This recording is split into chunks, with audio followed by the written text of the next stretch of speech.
Cuando se trata de acción, aventura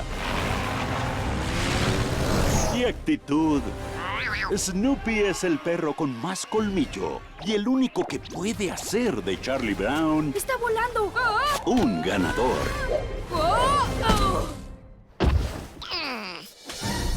To look at the original work and really understand the comic strip and Charles Schulz so that we could do this movie right. Now, this team over here, that's Craig Schulz. He's the son of Charles Schulz, and that's Brian Schulz. He is the grandson of Charles Schulz. Okay. And Neil Juliano. These are our writers and producers on the movie. And we brought with us we brought storyboard artists out to Santa Rosa, and we had every major story meeting in the office where Charles Schulz drew the comic strip. So we stayed very close to the original source material.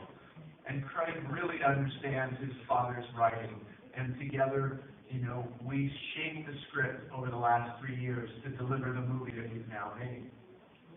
Now, for me as a director, the important thing is to set some big ideas or objectives for our team.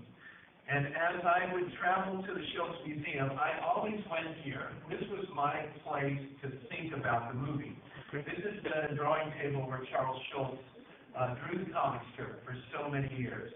And at this, this is in the museum, and there was a little video that would play right next to it, where he would draw the comic, draw the characters, and he would talk about what was important to him. And I would listen, and I would look, and in this place, the big ideas for the movie came to me. And one of them was that I loved his drawing style. I love that pen line. So even though we work in computer animation, one of the things I told my entire team is that I want to find that pen line in everything that we do. So this is an important mission in the movie. It's 2015, we're making a movie for the big screen, for the theater. Our canvas is much bigger. That's what we're making the movie for. And so the second thing that I told my team is that when you movie, you expect imagery to be rich, to be beautiful, for it to be a theatrical experience. This is not a movie to see on your television. You should see it big. And that's where we came up with the idea to give the characters a little bit of texture. I talk about it this way. If you were to put a magnifying glass on a comic strip and you look very closely, you would see that the coats have texture. They're wool or cotton. The shoes are made of leather. That snow falls, and when characters walk, they make footprints.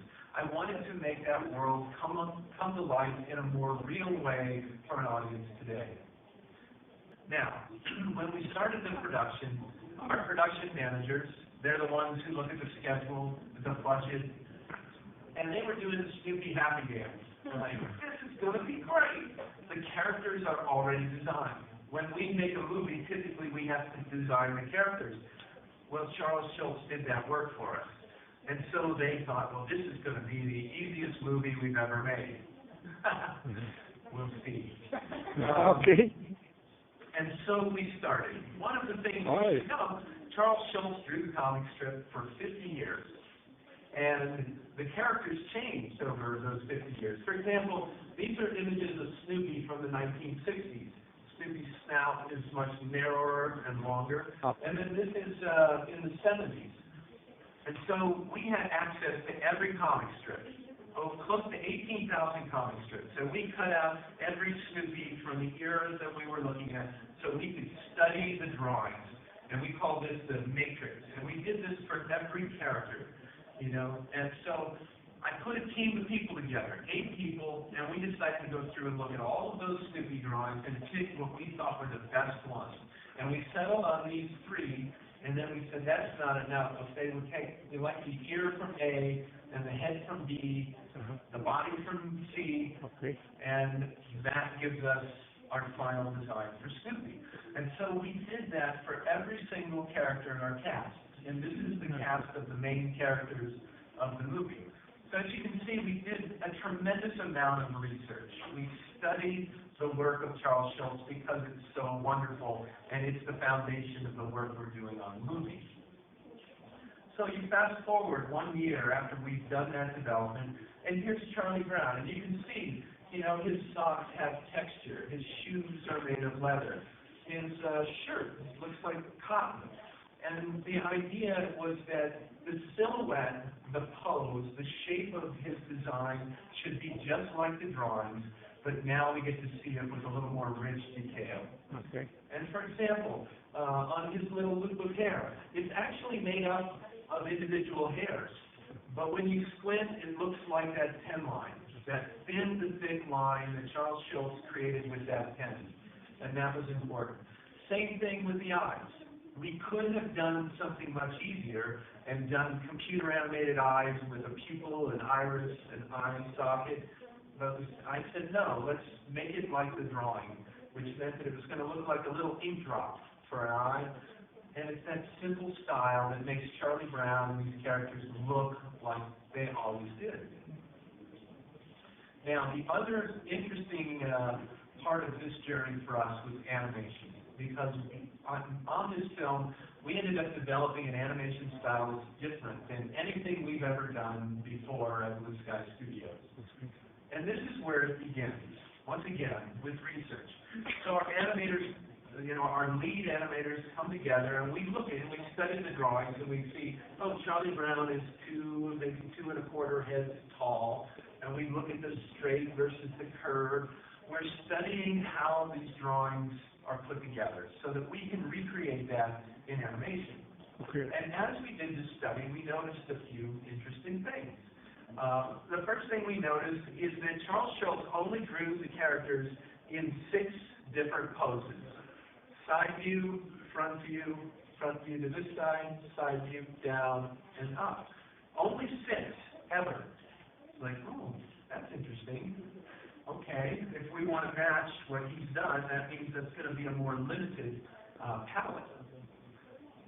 And then, as we're in this stage, typically what we do is we do drawings for the characters, and then we're thinking about how to pull it all together into one 3D model of Charlie Brown. And so we put up the profile drawing, the front view drawing, and we started noticing some interesting details. Like, oh, that's weird. His nose moves up when you go from profile to front. Okay. Right? And the ears, the ears move down. Oh, okay. And what's going on with the hair? You know, in the front, it's a little loop-de-loop. On the side, it looks like a candy cane. All right? Once again, we're thinking about the structure of a 3D model, and we notice on the side view that there's an angle, like it's set into a socket. On the front view, it's just flat. All right? So we put all this together and said, all right, well, if we were to average this all together, and we make it for one character, what will it look like? And it looked like this. We call him Charlie Clown. And he doesn't move right. And so it was at that point that we said, you know, we need to approach this in a different way than we've done on other movies. And what we decided is that we would model every head pose so that they would be perfectly accurate to the drawing. And so we modeled the side and the front. And it was a little extra work. And now the challenge was, here we have all of these different heads. How do we animate that?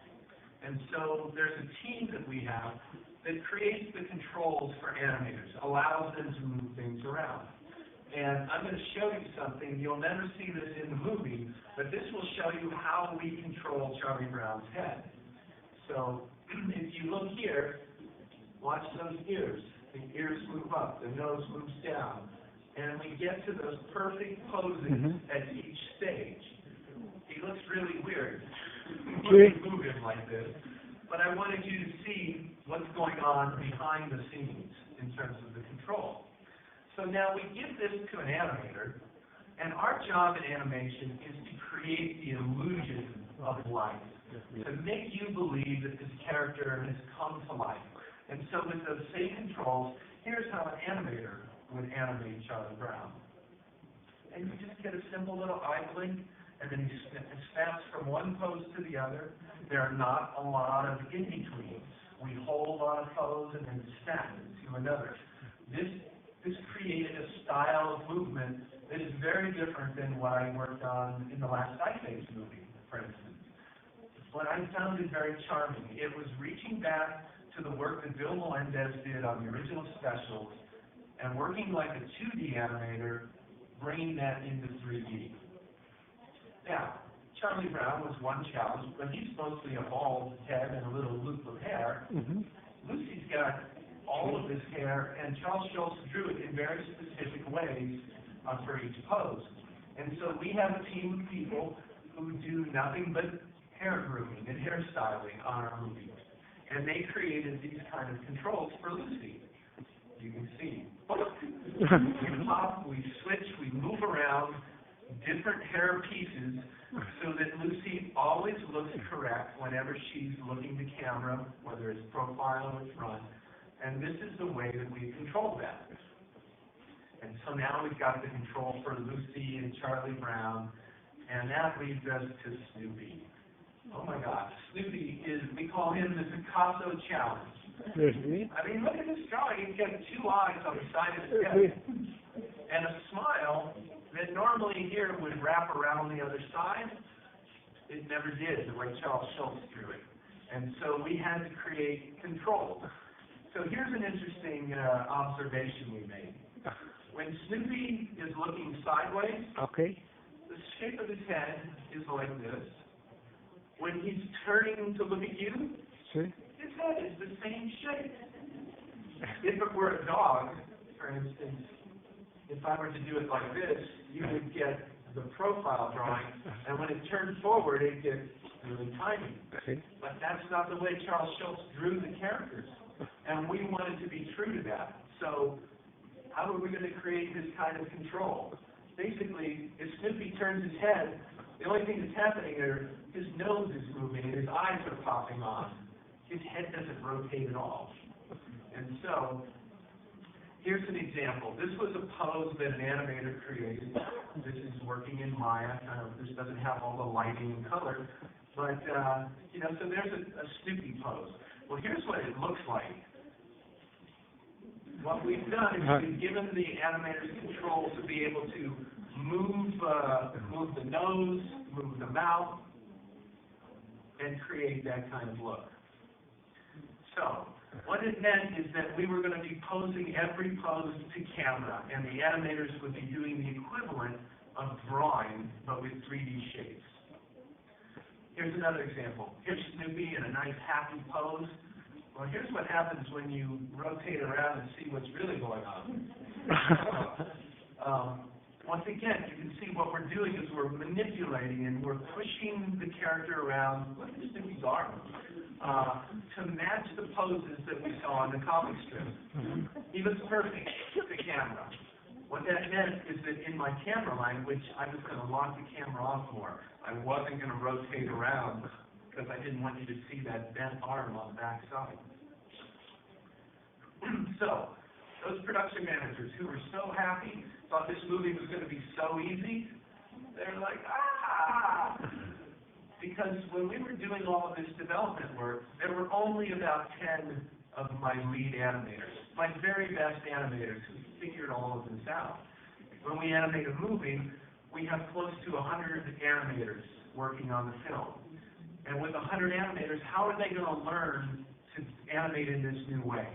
And so my animation supervisors created Van Pelt University. And we named it Van Pelt because that's Lucy's last name. Lucy loves to boss people around.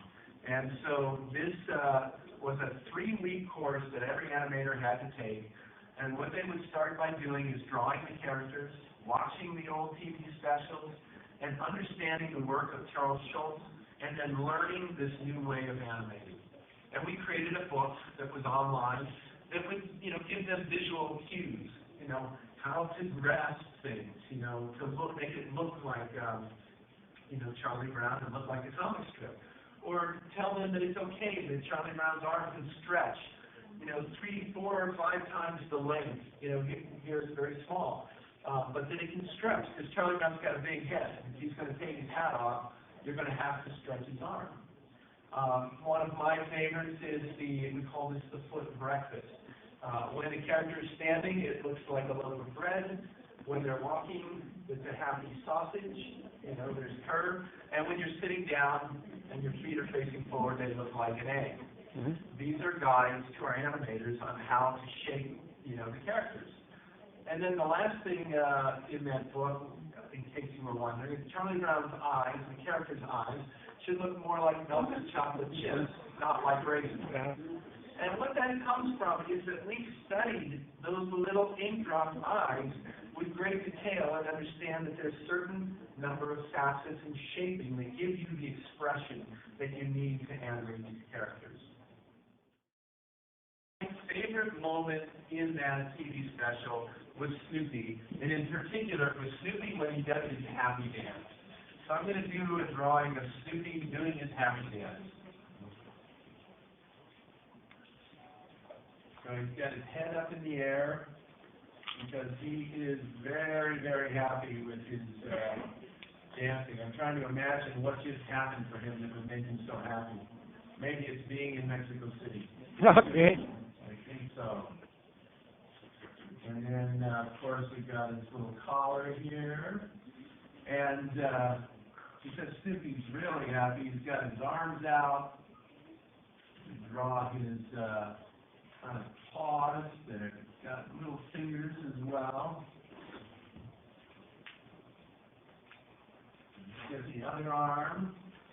He's equally happy over here. There we go. And can't forget to add a little color. Because Snoopy's a nice white dog, but he's got a red collar.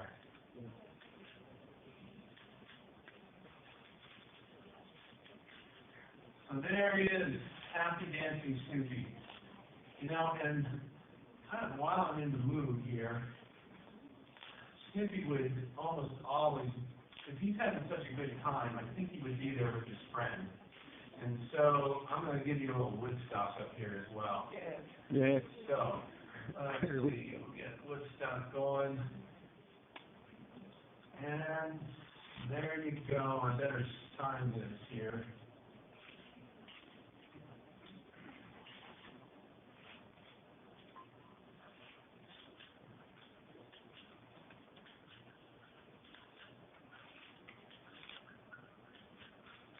And I always like to remember that these aren't my characters, they're Charles Schultz's. Okay. And when I first started working on this movie, Craig Schultz said, I want you to call my father Sparky, because Sparky is Charles Schultz's nickname. And all of his friends and the people who worked with him called him Sparky.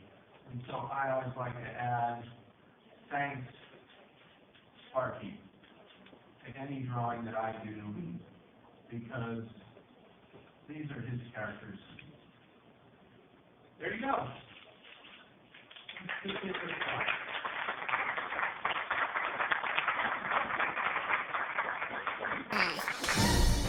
Esta vez todo será diferente. Aquí viene la nueva. ¡Wow! ¡Qué bonita! No es tan bonita. Volteó a verme. No puedo creer que voy a hablar con la niña nueva. Si alguien quieres a tu lado en un momento así, es a tu leal perro.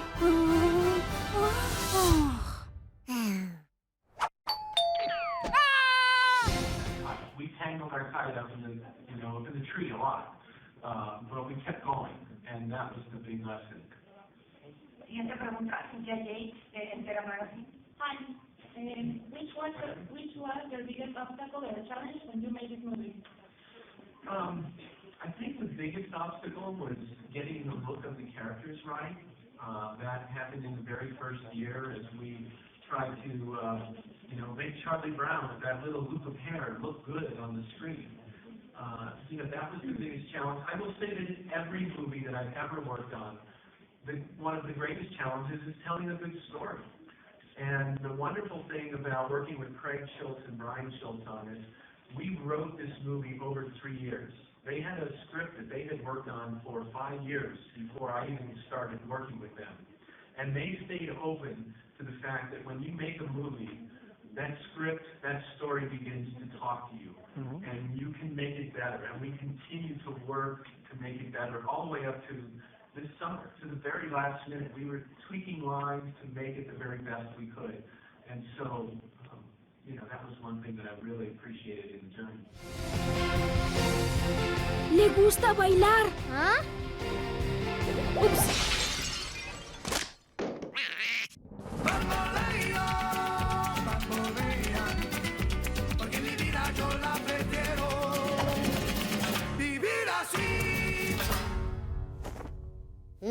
Snoopy y Charlie Brown, Peanuts, la película. Un perro te ama por lo que eres. Es increíble tener a alguien que te escuche.